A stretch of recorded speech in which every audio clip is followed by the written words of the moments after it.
नमस्कार दोस्तों, आप सबों का स्वागत है। बिहार बोर्ड मैट्रिक परीक्षा के लिए सामाजिक विज्ञान का बहुत ही महत्वपूर्ण ऑब्जेक्टिव प्रश्न। पहला प्रश्न है, वास्को डी गामा पहली बार भारत कब पहुंचा था?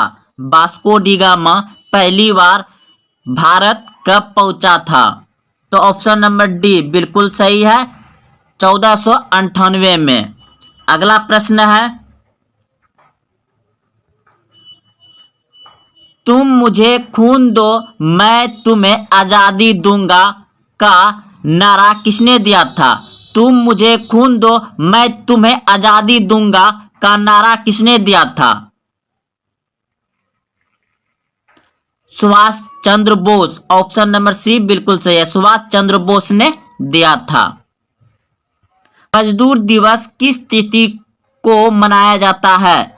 मजदूर दिवस किस तिथि को मनाया जाता है?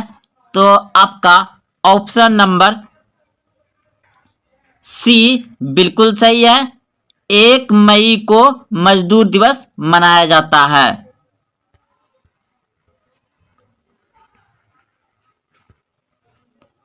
भारत छोड़ो आंदोलन किस वर्ष हुआ था? भारत छोड़ो आंदोलन किस वर्ष हुआ था?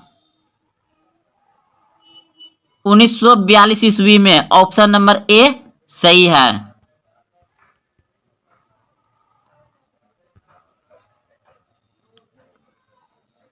प्रश्न है, मेघालय की राजधानी कहाँ है? मेघालय की राजधानी कहाँ है? शिलोंग। ऑप्शन नंबर ए सही है। प्रश्न है, विश्व भर में अंतर्राष्ट्रीय महिला दिवस किस तिथि को मनाया जाता है? दोस्तों, यह प्रश्न जो है कि अब की साल बहुत कम बार पूछा गया है, इसलिए इसे बिहार बोर्ड मैट्रिक सामाजिक विज्ञान 2023 में पूछेगा ही पूछेगा। आप इसे अच्छे से याद रखिए। विश्व भर में अंतर्राष्ट्रीय महिला दिवस किस तिथि को मनाया जाता है? तो 8 मार्च को पूरे विश्व में महिला दिवस मनाया जाता है। कब? 8 मार्च को। ऑप्शन नंबर बी सही है।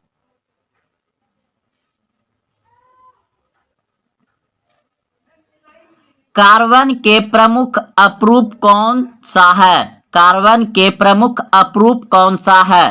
हीरा, ग्रेफाइट, दोनों या इनमें से कोई नहीं? दोनों हो जाएगा। ऑप्शन नंबर सी बिल्कुल सही है, दोनों, हीरा और ग्रेफाइट।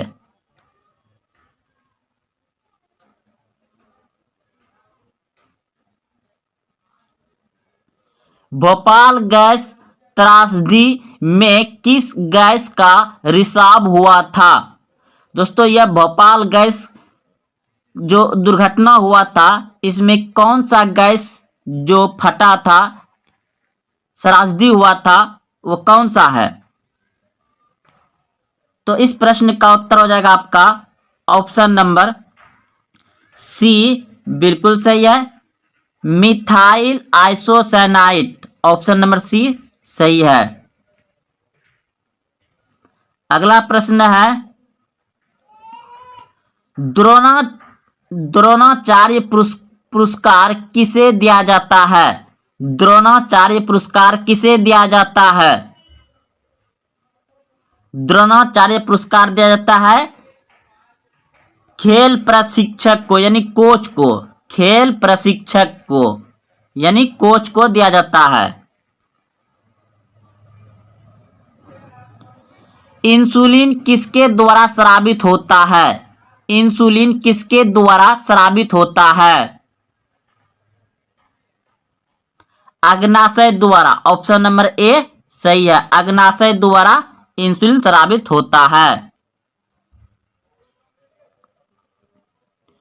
बॉक्साइट किसका प्रमुख अयस्क है?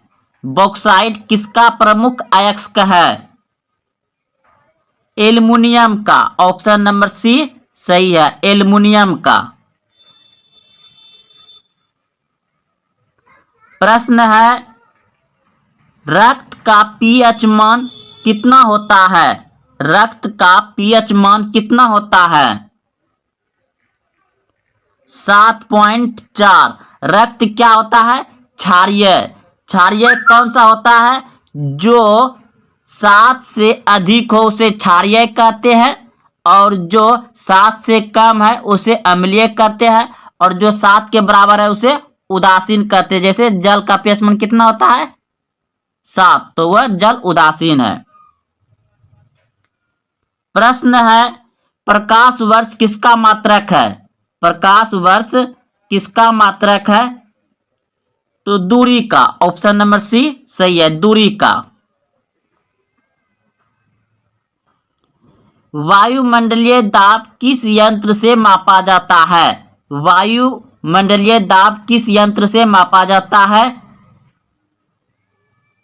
बैरोमीटर से। ऑप्शन नंबर ए सही है, बैरोमीटर से। प्रश्न है, आत्महत्या की थैली किसे कहा जाता है? आत्महत्या की थैली किसे कहा जाता है? लाइसोसोम। ऑप्शन नंबर बी सही है, लाइसोसोम। मनुष्य का रक्तचाप सामान्यतः कितना होता है? मनुष्य का रक्तचाप सामान्यतः कितना होता है? ऑप्शन नंबर बी बिल्कुल सही है, 120/80 mm।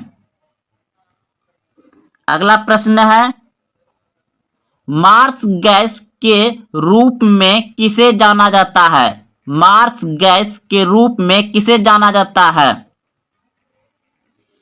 तो मार्स गैस कहा जाता है मीथेन को। ऑप्शन नंबर बी सही है, मीथेन।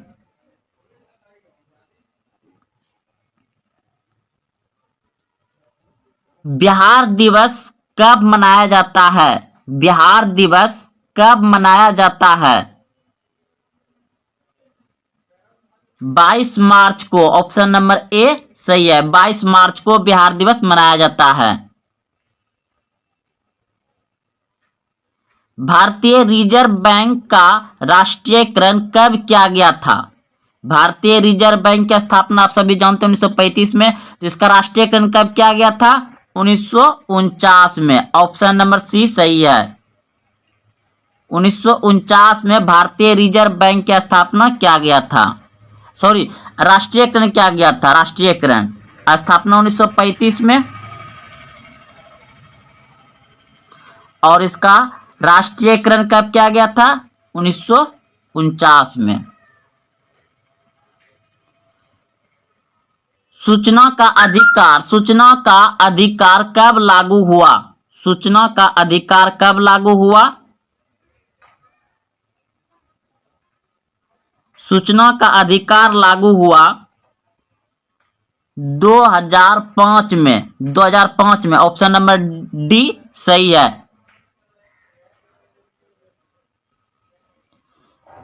भारतीय राष्ट्रीय कांग्रेस की प्रथम महिला अध्यक्ष कौन थी? भारतीय राष्ट्रीय कांग्रेस की प्रथम महिला अध्यक्ष कौन थी? ऑप्शन नंबर बी बिल्कुल सही है, Annie Besant. Annie Besant. Rabi फसल कब बोई जाती है?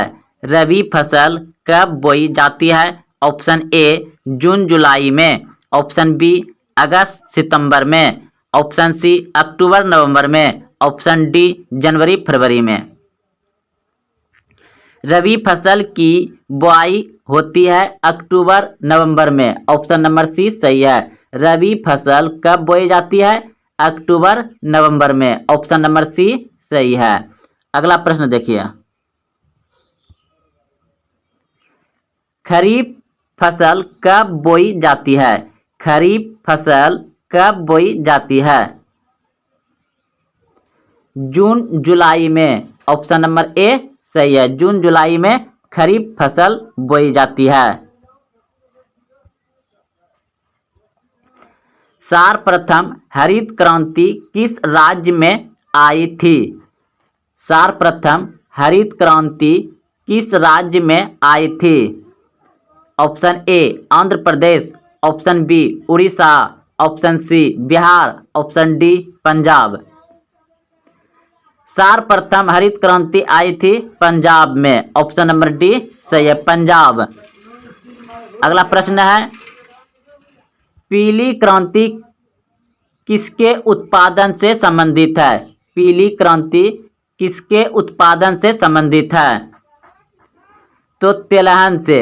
याद रखिएगा, पीली क्रांति किससे संबंधित है? तेलहन से।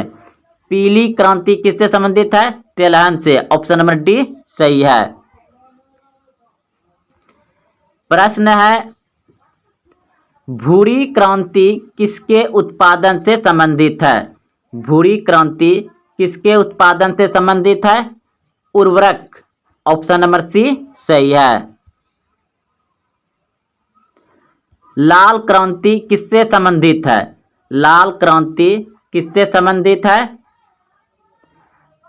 मांस एवं टमाटर उत्पादन से। ऑप्शन नंबर डी सही है। लाल क्रांति किससे संबंधित है? मांस एवं टमाटर उत्पादन से।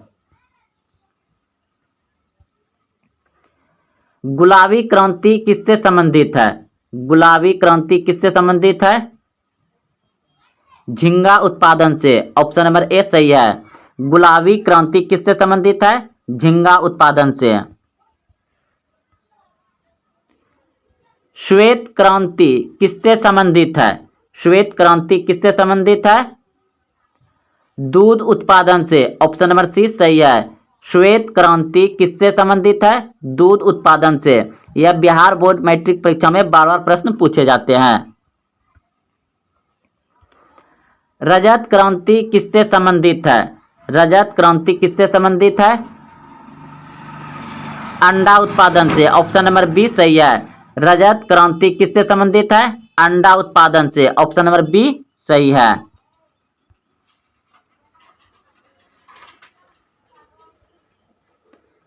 बादामी क्रांति किसके उत्पादन से संबंधित है? बादामी क्रांति किसके उत्पादन से संबंधित है?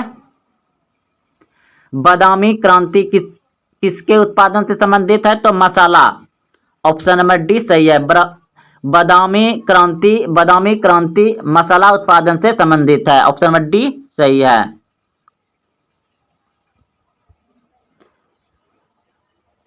गोल क्रांति किससे संबंधित है? गोल क्रांति किससे संबंधित है? आलू उत्पादन से। ऑप्शन नंबर ए सही है। गोल क्रांति किससे संबंधित है? आलू उत्पादन से। ऑप्शन नंबर ए सही है। नीली क्रांति किससे संबंधित है? नीली क्रांति किससे संबंधित है? मत्स्य उत्पादन से। ऑप्शन नंबर सी सही है। मत्स्य उत्पादन से नीली क्रांति संबंधित है। कृष्ण क्रांति किससे संबंधित है? कृष्ण क्रांति किससे संबंधित है? पेट्रोलियम से। ऑप्शन नंबर डी सही है। पेट्रोलियम से कृष्ण क्रांति संबंधित है। ब्राउन क्रांति किससे संबंधित है? ब्राउन क्रांति किससे संबंधित है? गैर परंपरागत ऊर्जा से। ऑप्शन नंबर सी सही है।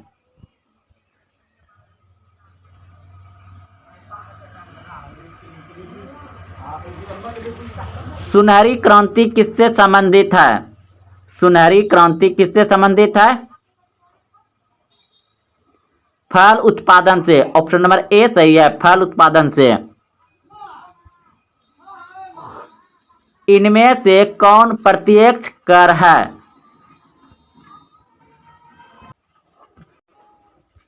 इनमें से कौन प्रत्यक्ष कर है? इनमें से कौन प्रत्यक्ष कर है?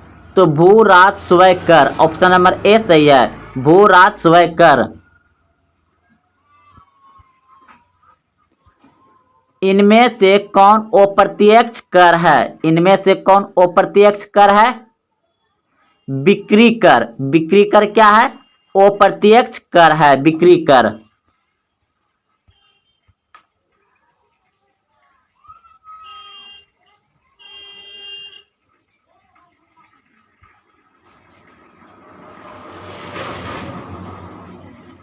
मुद्रास्फीति से हानि किसको होती है? मुद्रास्फीति स्फीति से किसको हानि होती है?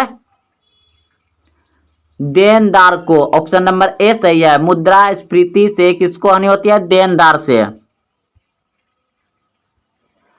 मुद्रास्फीति से लाभ किसको होती है? ऋणी को। ऑप्शन नंबर बी सही है, ऋणी को, यानी कि जो कर्ज लेता है। प्लास्टिक मनी किसे कहा जाता है? प्लास्टिक मनी किसे कहा जाता है?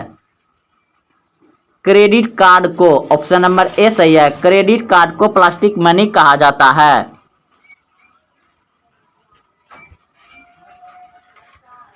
ठोस carbon dioxide. Option number B सही है, ठोस कार्बन डाइऑक्साइड। सूक्ष्म बर्फ यानी सूखा बर्फ क्या है? ठोस carbon dioxide. Option number B सही है। इलेक्ट्रॉन की खोज किसने की थी? इलेक्ट्रॉन की खोज किसने की थी? इलेक्ट्रॉन का खोज किया था जे थॉमसन ने। ऑप्शन नंबर ए सही है, इलेक्ट्रॉन की खोज किसने की थी? जे थॉमसन ने किया था इलेक्ट्रॉन का खोज। अगला प्रश्न देखिए, प्रोटॉन की खोज किसने की थी? प्रोटॉन की खोज किसने की थी? गोल्डस्टीन ने किया था। ऑप्शन नंबर ए सही है। न्यूट्रॉन की खोज किसके द्वारा की गई? न्यूट्रॉन की खोज किसके द्वारा की गई है? तो न्यूट्रॉन की खोज क्या है? चैडविक। ऑप्शन नंबर सी सही है, चैडविक। परमाणु के नाभिक की खोज किसने की थी? परमाणु के नाभिक की खोज किसने की थी? रदरफोर्ड। ऑप्शन नंबर ए सही है, रदरफोर्ड ने परमाणु की नाभिक की खोज की थी। परमाणु के नाभिक में उपस्थित होता है। परमाणु के नाभिक में उपस्थित होता है प्रोटॉन तथा न्यूट्रॉन। ऑप्शन नंबर सी सही है, प्रोटॉन तथा न्यूट्रॉन। मार्स गैस कहलाता है। मार्स गैस कहलाता है मीथेन। ऑप्शन नंबर बी सही है, मीथेन को मार्स गैस कहा जाता है। नोबेल गैस कहलाता है। नोबेल गैस कहलाता है हीलियम। ऑप्शन नंबर सी सही है, हीलियम। सबसे हल्की धातु क्या है? सबसे हल्की धातु क्या है? लिथियम। ऑप्शन नंबर ए सही है, लिथियम सबसे हल्की धातु है। सबसे भारी धातु क्या है? सबसे भारी धातु क्या है? ओसेमियम। ऑप्शन नंबर डी सही है, ओसेमियम। भारत में विदेशी मुद्रा का सर्वाधिक व्यय किस पर होता है? भारत में विदेशी मुद्रा का सर्वाधिक व्यय यानी कि खर्च किस पर होता है? तो पेट्रोलियम। ऑप्शन नंबर बी सही है, भारत का सबसे अधिक मुद्रा खर्च होता है पेट्रोलियम पर। तो दोस्तों, अगर आप देखते हुए यहाँ तक आए हैं तो वीडियो को लाइक करें, अपने दोस्तों में शेयर करें, और हाँ, अभी तक चैनल सब्सक्राइब नहीं किया तो चैनल को सब्सक्राइब करें। फिर मिलते हैं अगले वीडियो में। जय हिंद, जय भारत।